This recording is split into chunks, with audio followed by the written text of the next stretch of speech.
The gladiatorial games were introduced into Rome around 264 BCE. According to Stellio, the games came about as a way to honor the dead. The first game was arranged by Decimus Junius Brutus in honor of his father. He arranged 22 pairs of gladiators to fight in his father's memory.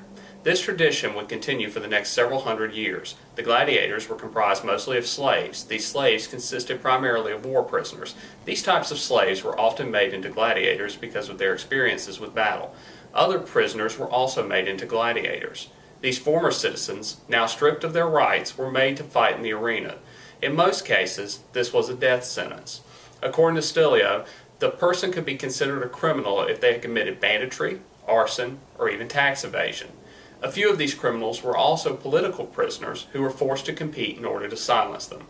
Slaves and prisoners weren't the only ones who fought in the arenas. Women were sometimes the combatants. Some of these women fought willingly, but others were sold into the competition.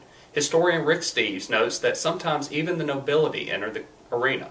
However, he goes on to say that in the cases that an emperor or a noble fought, the risk was minimal. Some of the gladiators who competed were actually volunteers. They entered the arena in hopes of finding glory and riches. Some of these were retired soldiers who lacked the ability to earn a wage. A few were gladiators who had earned their freedom but lacked any skill set to help them survive outside of the arena. All the gladiators were considered slaves for the purpose of their legal rights. According to the University of Chicago, this also included those of the senatorial and equestrian classes. This is because the gladiators had to submit to a lethal master.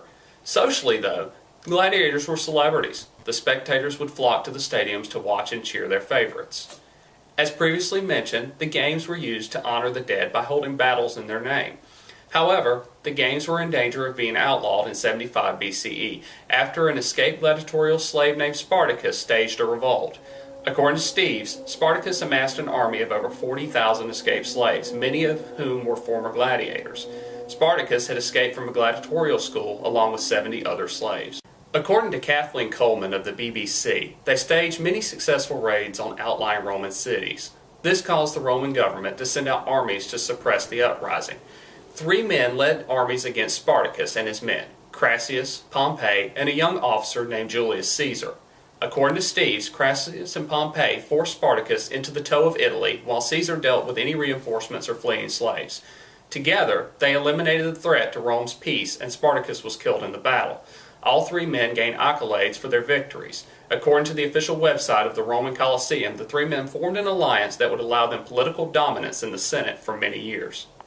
After Caesar became emperor around 65 BCE, he restarted the games. According to Stylo, this was against the wishes of the Senate. They still remembered the slave revolt and were wary of another possible uprising. Caesar was allowed to have 220 matched pairs of gladiators. It was said that this was his way to honor his dead daughter Julia.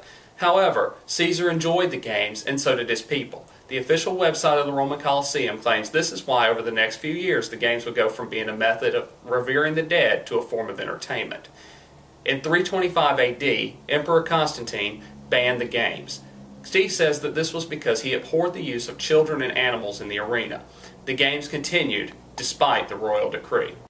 Then, in 399 AD, Emperor Honorius put out a decree to end all versions of the Roman gladiatorial games. According to Stylo, this was because of the death of a monk named Telemachus. Telemachus was an Egyptian monk who had supported pacifism. Telemachus had entered the arena in order to protest the barbarity of it all, and he was stoned to death by the spectators for his stance. Moved by this single act, Honorius outlawed all gladiatorial games in the Roman Empire. He was quoted as saying, "Here was a man whose death became more valuable than his life." The last game was held in 404 AD. The games remain a major part of Roman history, as evidenced on the official Colosseum website.